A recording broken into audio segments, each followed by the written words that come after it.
இந்த போராடுற மக்களுக்கு ஆறுதல் சொல்லக்கூடிய அமைச்சர் சேகர் பாபு அவர்கள் அவங்கள போய் அந்த இடத்துல அவருக்கு என்ன வேலை இருக்குது? அவர் யார்? முதல்ல அவர் துறையை போயிட்டு நீ அங்கே கொள்ளடிக்கிறது பாரு, அங்கே போய் பாரு எல்லாம் எந்தெந்த கோயிலில் போய் எவ்வளோ கொள்ளடிக்கிற, ஏதோ வெளிச்சமாக கூட வெயிட் பேப்பரில் காமிங்க, வெள்ளை அறிக்கை விடுங்க, நீங்கள் எந்தெந்த கோயிலில் என்னென்ன பண்ணியிருக்கீங்கன்னு வெள்ளை அறிக்கை விடுங்க. அதை விட்டுட்டு சம்மந்தமில்லா துறை நான் நீ போய் முறவாசல் வேலை செய்யணும், போய் முறவாசல் வேலை அங்கே அதை செய். அதை விட்டு மக்களுக்கு தேவையில்லாத துன்புறுத்த வேலை சேகர் பாபு சார் நீங்கள் அதை நிறுத்திக்கணும். அது அநாகரிகமான உங்கள் வார்த்தைகளை நான் நிறைய யூடியூப்பில் பார்க்குறேன். எடுத்ததுமே ரவுடி மாதிரி பிஹேவ் பண்ணுறது இது ஒரு அமைச்சருக்கு அழகில்லை. நான் பொதுமக்களாக நாங்கள் ஓட்டு போட்டேன்ற ஒரு இதுக்காக சொல்கிறேன், தயவு செஞ்சு மாறிங்க.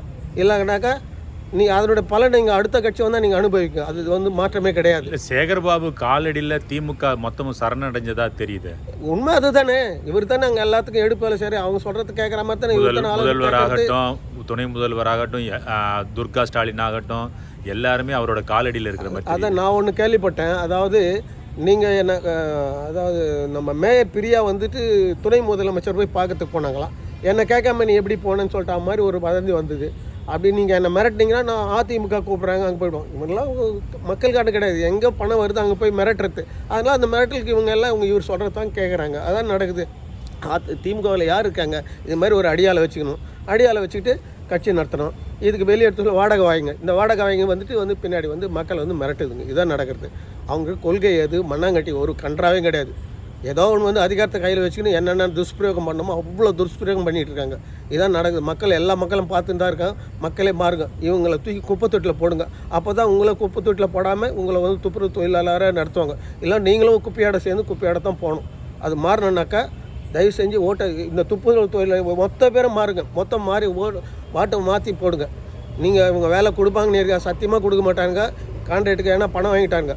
31,000 கணக்கு அன்றைக்கி ஒரு யூடியூப்பில் பார்த்தேன். அண்ணன் பேசுகிறாரு, 30,000 ரூபா சம்பளம் கொடுத்தனா கூட உனக்கு 51 கோடி தான் வருது. இவங்க 21 கோடி கொடுத்துக்கிறாங்க. அந்த பணம் நம்ம வரி பணம்லாம் மறைமுகமாக இந்த வழியில் கொள்ளடிக்கிறாங்க. இதுதான் எங்கள் பத்தெல்லாம் ஒரு ப்ராஜெக்ட் போட வேண்டியது. ஒவ்வொரு ப்ராஜெக்ட்லாம் 40% கமிஷன் வாங்குறாங்கன்னு ஒவ்வொரு ப்ராஜெக்ட்லையும் பல முறை தான் நான் கேள்விப்பட்டிருக்கேன். இப்படி வேலை செய்கிற மாதிரி காமிச்சிங்கன்னா அதில் ஒரு ஆதாயம் தேடணும். அது உருப்படியாக இருக்காது. நாளைக்கு பார்த்தீங்கன்னா இவங்க போனால் அதெல்லாம் ப்ராஜெக்ட்லாம் மூடுவாங்க. ஏன்னா அந்தளவுக்கு கெண்டராக இருக்குது. இது பின்னாடி ஒன்று இது கட்டுறாங்க. என்னது மாட்டு தொழுவம் ஒன்று கட்டுறாங்க. அதுக்கு என்ன சொல்கிறது, கோவிலில் கோசாலைன்ற பேரில் வச்சுட்டு, கோசாலைன்ற கோயில் மாட்டுக்கு தான் கோசாலை. இதுக்கெல்லாம் கூட கோசாலைன்னு பேர் வச்சுக்கிறது சொல்லி பார்க்கலாம். என்னவோ ஏதோ ஒன்று பேர் வச்சுக்கிட்டோம். ஏன்னா இவங்க பேரை வைக்கணும். இவங்க இது அதிகாரத்தில் இருக்கும்போது ஏ டீம் அப்படி தான் பண்ணுவாங்க. பண்ணிவிட்டு இப்போ வர இங்கே மாடு இது எத்தாந்து கட்டுறதுக்கு வரோம் பெனாத்திட்டு போகிறாங்க. சார் என்ன சார் 10 ரூபா கொடுக்கணுமா? நாங்கள் ரோட்டில் இருந்து அப்படியே பாட்டு மாடு இது உள்ளே இருக்கணுமா? வெளியே வரக்கூடாதான். அது கரண்ட்டு சார்ஜ் இருக்குதான், மெயின்டெனன்ஸ் சார்ஜ் இருக்குதான், அந்த சார்ஜ் இந்த சார்ஜ்னாக்கா நாங்கள் எப்படி சார் இருப்போம்? எங்களுக்கு வேண்டாம் சார் சொல்லி வரங்கிறது. நாங்கள் இந்த இடத்துல பார்க்குறேன். கிட்டத்தட்ட ஒரு 100 பேருக்கு மேலே பார்த்துட்டு போயிட்டாங்க. பார்த்துட்டு எல்லாம் திட்டிட்டு தானே போகிறாங்க. இந்த கவர்மெண்ட்டு இப்படியெல்லாம் போட்டு நாசம் பண்ணுறாங்க. எங்கேருந்து கொடுப்போம் காசு? நாங்கள் மாடு காலாத்தின்னு போனால் தான் பாலே கறக்கும். இது கட்டி உள்ள போட்டால் இது இப்போது அடிப்படை அறிவு கூட இந்த கவர்மெண்ட்டு கிடையாது. அவன் ஒரு மாட்டுக்காரன் திட்டு போகிறான். மக்கள் அதுக்கு அரசு இதெல்லாம் பார்த்து செவிச்சாச்சு. இவங்களுக்கெல்லாம் பாதுகாப்பாக சிட்டி விட்டு வெளியே எடுத்து போய் கட்டுற மாதிரி இடத்த தேடுங்க, அங்கே கொடுங்க. சிட்டி ஊரில் இருக்கக்கூடாது தான். சிட்டி ஊரில் இதுவாகும். நீங்கள் மாட்டை இது இவ்வளோத்தெல்லாம் ஒன்றுத்துக்கெல்லாம் தேடி போகிறீங்களே, ஏன் இதை தேடி எடுத்துன்னு போய் வெளியே சிட்டிக்கு வெளியே மாநகரத்துக்கு வெளியே இடத்த பார்த்து உங்களால் இடத்த கொடுக்க முடியாதா? உங்களுக்கு படுக்கணும் எண்ணம் கிடையாது. உங்கள் எண்ணம் ஒரு ப்ராஜெக்ட் போடணும், அதில் காசை பார்க்கணும், அதில் அடுத்து இன்னொரு ப்ராஜெக்ட் பண்ணணும், மக்களுக்கு செஞ்சுன்னு சொல்லிட்டு மேடையில் பேத்திக்கணும். இதுதான் நடக்குது. இது தலையெழுத்து. நான் நிறைய பேருக்கு சொல்கிறேன், தயவு செஞ்சு இந்த திமுக ஓய்ச்சி கட்டுங்க. ஓய்ச்சி கட்டினா தான் நீங்கள் நல்லா இருக்கும். இல்லைன்னா அந்த குடும்பம் நல்லாயிருக்கும். நீங்கள் இன்னும் அடியில் போவோம். இது மட்டும் கிடையாது, உங்கள் சந்ததிக்கெல்லாம் பாவத்தை சம்பாதிச்சுட்டு போகிறீங்க. அது முதல்ல தெரிஞ்சுக்கோ. நீங்கள் நல்லது பண்ணினாக்கா இது மாதிரி புதுசாக மக்களை நேசிக்கிற மக்களை தேர்ந்தெடுங்க, அலசுங்க, எல்லாத்தையும் பாருங்கள். மற்ற நீங்கள் பொருள் வாங்கிறதுக்கு 10 கடைக்கு ஏறுற மாதிரி நம்மளை ஆள போகிறவன் யாருன்னு சொல்லிட்டு அவங்கள அலசுங்க.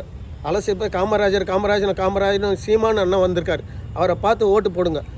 அவருக்கு அதிகாரமே கொடுக்காது. அவர் அதை பண்ண மாட்டார், இதை பண்ண மாட்டார். முதல்ல ஒரு இப்போ மாணவன் போகிறான்னா அவனை எக்ஸாம் தேர்ச்சி பட்டுறானா இல்லைன்னா அவனுக்கு ஒரு தேர்ச்சி வச்சா தானே அவனை மார்க் எவ்வளோ எடுக்கிறான் என்னன்னு தெரியும். அண்ணன் நிற்கும் போது 1% அன்றைக்கி 8 புள்ளி வரப்போ யாருடைய சமரசம் இல்லாமல் இருக்காரு. பிஜேபிக்காரன் 2000 கோடி தரேன், நான் காசு போகிறேன்னா இவர் எப்போ போயிருக்கலாம். மக்களுக்காக நிற்கிறாரு. இது கூட மக்கள் புரிஞ்சுக்க வேண்டாம். அவன் ஒருத்தன் ஒரு வாடகை வாயம் பேசுவான், அவருக்கு அங்கேருந்து காசு வருது, அங்கேருந்து காசு வந்து பிடிங்க நாயை நீ எடுத்து போடாண்டா, இவ்வளோ தான் வாயை பேசுகிறீங்களே, எங்கேருந்து காசு வருது போட்டு கம்ப்ளைண்ட் கொடுங்க, ப்ரூஃப் எடுத்து கொடுங்களேன். கொடுக்குற 5 காசும் 10 காசும் சில்லறை அல்ல கைங்களாம் வந்துட்டு வாங்கிக்கின்னு கண்டதெல்லாம் எடுத்து அவர் மேலே போட வேண்டியது. காசை கொடுத்துட்டா கம்முன்னு வாங்கி போட்டு போட்டுனாக்கா உடனே திருப்பி நான் ஓட்ட போட்டேன், இப்படி தான் நாசமாகி நிற்பீங்க.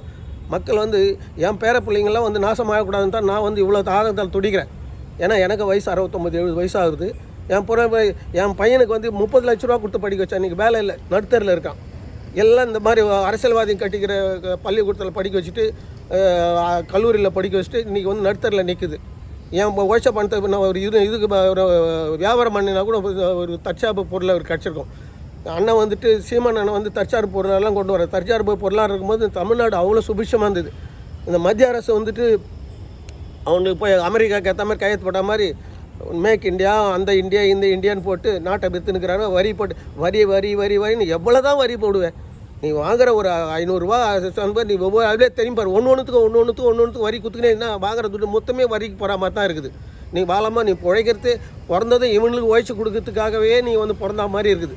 அடிமையாக இது ஒரு மறைமுகமாக நம்ம அடிமையாக அவனுக்கு உழைச்சி கொடுத்துக்கிறோம். இந்த மக்களுக்கு புரிதல் கிடையாது. அண்ணன் என்ன சொல்கிறாரு, உலகத்தரம் வாய்ந்த கல்வி தரேன், இலவசமாக கொடுக்குறேன், எல்கேஜியிலேருந்து பிஹெச்டி வரைக்கும் கொடுக்குறேன்றாரு. இது ஒன்று கொடுத்தாவே நம்மளுக்கு போதும். இதை தான் நம்ம உழைச்சி நம்மளோட கனவு பிள்ளைகள் நல்லா படிக்கணுன்றது தானே. ஏன்னா இதை வந்து இவர் சொல்லியிருக்கிறாரு, கெஜ்ரிவால் அங்கே இது பண்ணிட்டார். இவர் என்னென்ன கருத்து சொல்கிறாரோ ஒவ்வொரு மாநிலத்தில் உறுதிப்பட்டு அதிகாரம் நம்மக்கிட்ட இல்லை. நம்ம இதாக இல்லாதனால இவ்வளோ துடிக்கிறோம். அதிகாரத்தை ஓட்டோட வலிமை மக்களுக்கு இன்னும் புரிய மாட்டேங்குது. ஏதோ கொடுத்துட்டோம்னா போகிறோம். ஒரு ஓட்டோட வலிமை வந்து 10 கோடிக்கு சமம். என்னை பொறுத்தவரைக்கும் இந்த மக்களுக்கு புரிஞ்ச மாட்டேது. 10 கோடி கொடுக்குறியா நீ ஓட்ட போகிறேன்னு துட்டு கேளுங்க. காசு கேட்குறவங்கள தான் அவர் கேளு. இல்லைன்னா எனக்கு காசு வேணா நீ எடுத்துன்னு போய் என் உரிமையை நீங்கள் காசு கொடுத்து வாங்காதீங்க அப்படின்னு சொல்கிறதுக்கு உரிமையை தன்மானத்தோட வாழ கற்றுங்க. நீங்கள் தன்மானத்தை வாழனாக்கா சத்தியமாக சொல்கிறேன், 1000 வாட்டி சத்தியமாக சொல்லுவேன், உங்கள் பேர பிள்ளைங்களுக்கு பாவத்தை சம்பாதிச்சுட்டு போகிறீங்க. இதுதான் நடக்கும். தயவு செஞ்சு மக்கள் மாறினீங்கனாக்கா நாடு நல்லாயிருக்கும். ஓட்டை மாற்றி போடுங்க. திமுக அதிமுக தூக்கி குப்பத்தொட்டில் போடுங்க. இப்போ இவங்க தூக்கி குப்பத்தொட்டில் போகிற மாதிரி இவங்கள தூக்கி நம்ம குப்பத்தொட்டில் போடலாம். துப்புரவு தொழிலாளர் போட்ட மாதிரி இந்த 2 கட்சிக்காரையும் தூக்கி குப்பத்தொட்டில் போடலாம். அப்போ தான் இந்த நாடு மாறும். நன்றி. இது என்னோட கருத்து.